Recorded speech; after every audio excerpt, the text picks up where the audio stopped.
you know. Right. But listen, I want to enlist your support.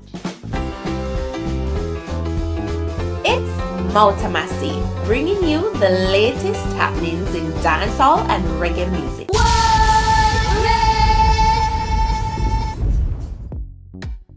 Welcome, it's Multimasi, and here are the stories making the cut for today. Arif Cooper has died, and Jeholness asked Peanut Dread for help with this. Mark Golden reacts to Jamaica importing Ganja. Stay tuned for the stories in detail, and remember to follow me on Instagram at Multi_Masi.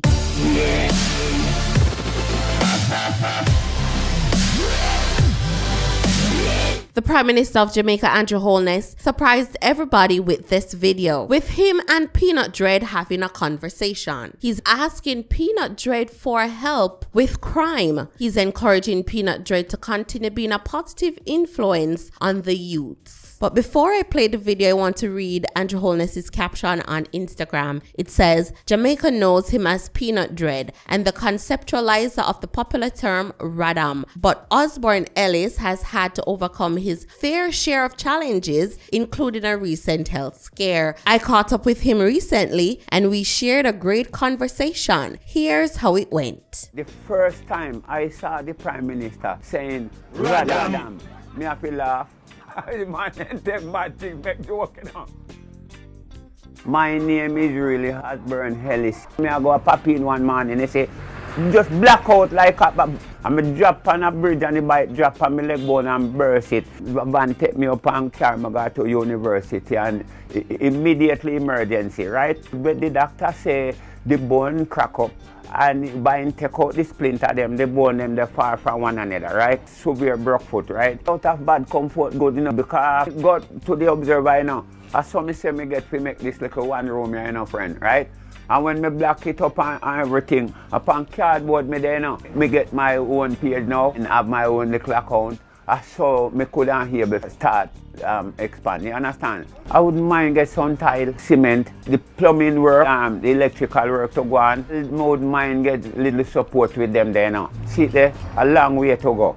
So I saw me send out, you know, and say, Mr. Holness, boy, I respect you, you know, man. You know me into a situation where me need little attention, man. So, my place burnt down 2 times and me really don't have no comfort. So if you can assist, you know, man, I would be grateful, you know, right? How are you this morning? Not too bad, brother. Give thanks, man. How did your surgery go? Yes, man. Right now, I to go back Thursday, there, tomorrow, to make the doctor them inspect it. Now, I saw your appeal. Said that I should reach out to you and give you some assistance. You don't know I'm grateful, man. Right? Sure, man. I pray for thee, man. You know, man. He's strong and stay strong, you know, my brethren. Always, always. Health is well, dear, my friend. Look here, I take it serious, you know, boss. And I encourage all Jamaicans to take their health very seriously. All right. Yeah, you know, you can't let stress and difficult times get you down. But listen to me now. I use one of your phrases, Radam. Yes. And you said to me, I heard you on social media, you say, Prime Minister, you see like how you use Radam, you should come and give me a little thing. And I say, it's true, you know. Our creatives are so ingenious. The term that you have come up with communicates exactly what I wanted to communicate to those persons who are involved in crime. The government is going to put harsher penalties on you as a deterrent. Now, that is the essence of Radam. Mr. My brethren, when you say it and how you say it, you don't know me laugh, you know. No, you have to laugh, you know, can't hear me. But that man, I said something, you know, Radam, you know, right? But listen, you are a very creative person. I want to enlist your support in talking to some of our young men in particular who are being drawn into a life of crime and deviance. I have seen some of your stuff where you have explained your own life story and things that have happened to you. And I want to encourage you to use the audience that you have captured by your unique ways of expressing things to direct them in the right path. You don't know me proud of you here, my brother, because right now the amount of calls you get from England, America, Canada, say, me never rob and kill, you know. I want to listen to you, me couldn't do it again. And I said, that's good, my brethren, man. Whoever hears to hear, let them hear.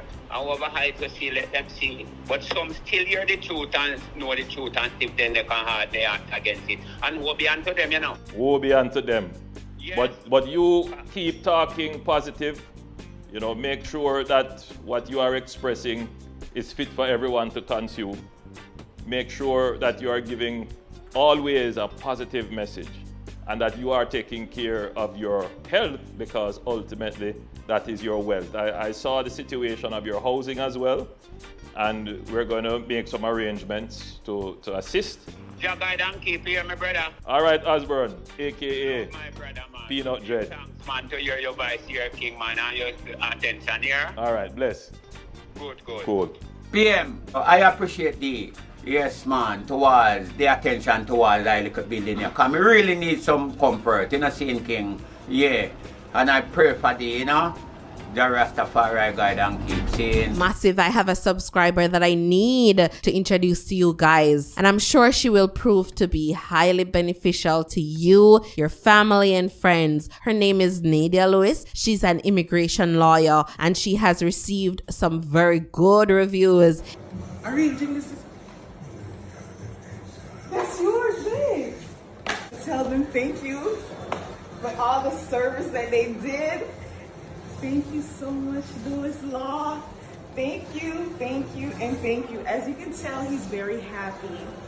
If you need legal advice or assistance with immigration services, such as green card, citizenship, work permit, visas, deportation, or waivers, she and her team are the best choice. It doesn't matter where you are located, she will help you. You just need to reach out to her by calling 954-530-1717. Visit her website at www.lewislaw.lawyer or DM her on Instagram at lewislawpa. I'm sure that you guys won't be disappointed, so make sure if you guys need these services, reach out to Nadia. Popular disc jockey, music producer, and radio personality Arif Cooper has died. Cooper reportedly collapsed while playing at a set at a party in the corporate area early Sunday morning. He was taken to hospital where he was pronounced dead. Cooper's father, Michael Ibo, was the founder of the iconic reggae group Third World. Here is a clip of Arif Cooper playing at the event where he collapsed. We have to believe in the Almighty, because there is an Almighty. From the sunlight and reporting these times. We want to say condolences to all his family and friends at this present time. Popcorn reacted to his death by saying, "Died on the job. You live for music and died doing it. True legend in production and playing music. Rest up, Father Arif." Vibes Cartel Music Instagram page said, "Sleep in peace, my brethren, Riff Mo. A real friend beyond music. Plus, enough big song you produced with me. Hashtag F him in the crowd. Missing you a lot. What a party nice, etc." The tributes are pouring in all over social media. It's obvious that he was loved and respected. Jamaica has imported ganja. Yes, you've heard right. Jamaica import ganja. The license to import cannabis into Jamaica from Canada was granted to a local company by the Cannabis Licensing Authority. Many Jamaicans are disgruntled by it. In a previous video, I featured Footer Hype's perspective on the whole matter. Missy Angelo, I say, we are going to import weed from Canada. From me, little and I grow, them say Jamaica have the best weed. Why on earth you would entertain any farm, a deal, any farm, a business proposal to import weed from Canada to Jamaica? Now here is the leader of the opposition, Mark Goldin, with his perspective. Check this out. Members of the public, and in particular, participants in Jamaica's lawful regulated ganja industry, are very perplexed and indeed concerned that the regulator of the industry, the Cannabis Licensing Authority, has granted a license to some entity to import ganja into Jamaica from Canada. It is well known that the Canadian market has been largely inaccessible to Jamaica's producers, who, try as they might, have found it very difficult, if not impossible, to sell Jamaican ganja and ganja products by way of export into Canada.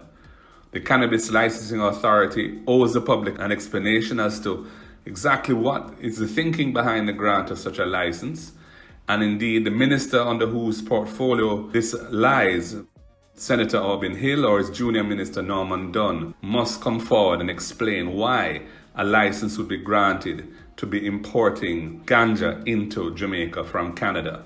When I designed the reform which led to the decriminalization of personal use of ganja and the establishment of a regulated industry in medicinal and therapeutic ganja in 2015, the idea was to empower small farmers in particular, and allow those who had built the brand for Jamaica over a century of struggle through prohibition would have access to a lawful industry where they could receive technology and investment and leverage Jamaica's brand through international transactions as well as domestic market transactions. It was never envisaged that Jamaica would become a place in which cannabis would be imported, ganja would be imported from elsewhere into our market for sale domestically, unless there's some very good reason for that. So we need to understand why this is happening now. So that's it for today, Massive Montana. Big up on a nice clean self. Enough love, enough respect. Blessings upon blessings upon blessings. Positive vibrations going out to the Massive. I'm out of Massey, Magan. Mount Massey, covering the latest in Jamaican music and culture. Like, share, comment and subscribe now.